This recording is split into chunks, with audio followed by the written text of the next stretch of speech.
Bismillahirrahmanirrahim. Assalamualaikum warahmatullahi wabarakatuh. Wassalatu wassalamu ala asyrafil anbiya'i wal mursalin wa ala alihi wa sahbihi ajma'in, amma ba'du. Alhamdulillahi rabbil alamin.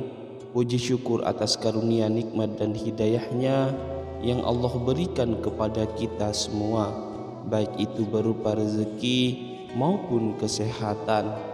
Sholawat dan salam semoga selalu tercurahkan kepada junjungan kita Nabi Muhammad sallallahu alaihi wasallam, sahabat dan keluarganya.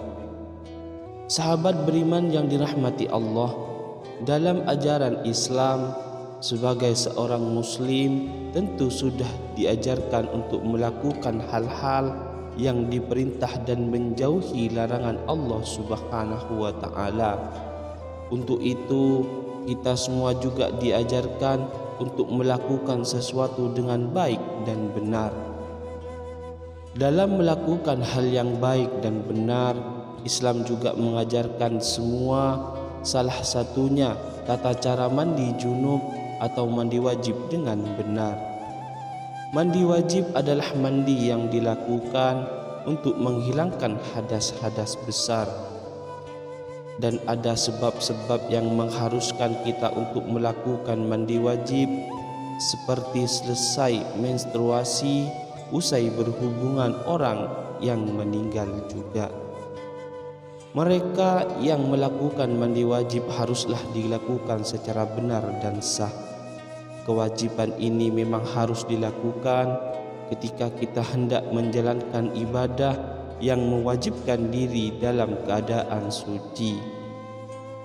Allah juga memerintahkan umat muslim untuk melakukan mandi wajib dalam keadaan junub. Allah Subhanahu wa taala berfirman dalam Quran surat An-Nisa ayat 43 yang artinya, "Hai orang-orang yang beriman, janganlah kamu salat sedang kamu dalam keadaan mabuk sehingga kamu mengerti yang kamu ucapkan. Jangan pula hampiri masjid sedang kamu dalam keadaan junub terkecuali sekedar berlalu saja hingga kamu mandi. Dan jika kamu sakit atau sedang dalam musafir atau datang dari tempat buang air atau kamu telah menyentuh perempuan kemudian kamu tidak mendapat air, maka bertayamumlah kamu dengan tanah yang baik. Sapulah mukamu dan tanganmu, sesungguhnya Allah Maha Pemaaf lagi Maha Pengampun." Sahabat beriman yang dimuliakan Allah, pada kesempatan yang baik ini kita akan menyampaikan hal-hal yang membuat mandi wajib kita tidak sah. Yang pertama, tidak melakukan mandi wajib secara benar. Hal pertama yang membuat mandi wajib tidak sah adalah ketika dilakukan dengan cara yang tidak benar. Mungkin saja ada poin-poin di mana tata cara mandi wajibnya lupa atau tidak sesuai. Dari Ibnu Abbas radhiyallahu anhu bahwa Maimunah berkata, "Aku pernah menyediakan air mandi untuk Rasulullah sallallahu alaihi wasallam, lalu beliau menuangkan air pada kedua tangannya dan mencuci keduanya 2 kali atau 3 kali. Lalu dengan tangan kanannya beliau menuangkan air pada telapak tangan kirinya, kemudian beliau mencuci kemaluannya. Setelah itu beliau menggosokkan tangannya ke tanah. Kemudian beliau berkumur-kumur dan memasukkan air ke dalam hidung. Lalu beliau membasuh muka dan kedua tangannya. Kemudian beliau membasuh kepalanya 3 kali dan mengguyur seluruh badannya. Setelah itu beliau bergeser dari posisi semula lalu mencuci kedua telapak kakinya." Hadis riwayat Bukhari dan Muslim. Dan inilah tata cara mandi wajib yang benar sesuai sunnah Rasulullah sallallahu alaihi wasallam. Yang pertama, baca niat membersihkan hadas besar tanpa bersuara. Yang kedua, membasuh tangan sebanyak 3 kali. Yang ketiga, membersihkan bagian kemaluan dan sekitarnya dari kotoran dengan menggosoknya dengan tangan kiri. Mengulangi mencuci tangan dan ambil wudhu seperti biasa. Kemudian menyela pangkal rambut sampai kulit kepala dengan jari-jari yang sudah dibasahkan ke air. Selanjutnya membasuh kepala sebanyak 3 kali dengan 3 kali menimba air hingga seluruh permukaan kulit basah. Yang terakhir, basahi seluruh tubuh secara merata dengan mengguyur dari ujung kepala hingga ujung kaki, dimulai dari bagian kanan lebih dulu, lalu bagian kiri. Yang kedua, tidak membaca niat. Ini termasuk hal yang penting ketika hendak melakukan mandi wajib. Inilah yang membedakan mandi wajib dengan mandi biasa.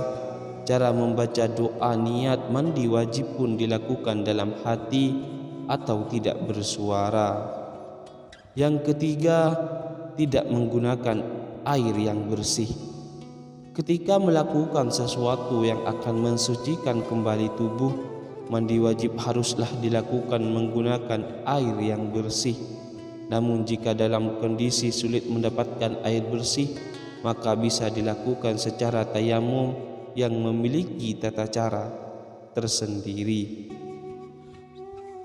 Yang keempat, ada bagian tubuh yang masih kurang kering.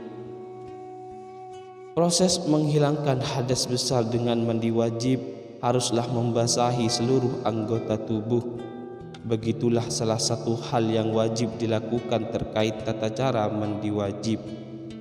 Kewajiban membasahi seluruh tubuh, termasuk bagian-bagian yang tersembunyi seperti lubang hidung dan mulut, bisa dilakukan lewat berkumur atau mengisap air ke hidung dan segera mengeluarkannya.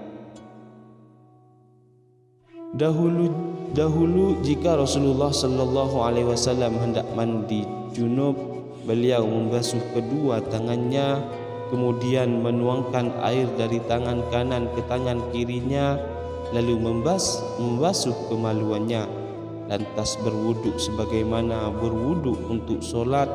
Lalu beliau mengambil air dan memasukkan jari jemarinya ke pangkal rambut.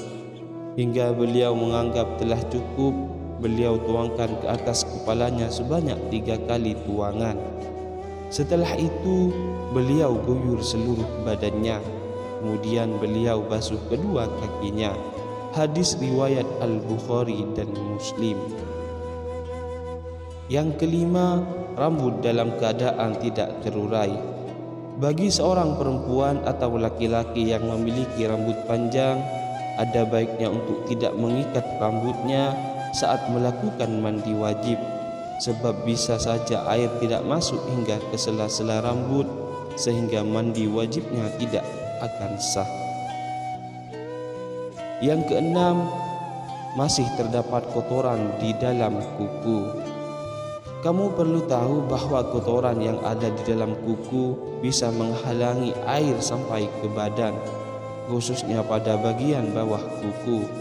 Jadi ada baiknya sebelum melakukan mandi wajib, membersihkan dulu kotoran tersebut. Ini juga berlaku dalam kondisi kuku yang menggunakan kutek, kecuali pewarna kuku alami yaitu henna. Yang ketujuh, tidak sesuai urutan. Tidak tertib dalam melakukan mandi wajib dapat membatalkan mandi wajib itu sendiri. Dalam melakukan mandi wajib, kamu juga perlu memperhatikan rukun mandi wajib. Yang pertama, membaca niat di dalam hati atau tidak bersuara. Yang kedua, menghilangkan kotoran dan najis pada badan. Yang ketiga, membasahi seluruh anggota tubuh termasuk semua lipatan badan. Namun jika sudah memenuhi ketiga rukun mandi wajib tersebut, maka mandi wajibnya dianggap sah. Demikian yang dapat saya sampaikan pada pertemuan kali ini. Itulah 7 hal yang membuat mandi wajib kita tidak sah. Semoga apa yang saya sampaikan bisa memberikan manfaat bagi kita semua. Akhirul kalam, wabillahi taufiq wal hidayah. Wassalamualaikum warahmatullahi wabarakatuh.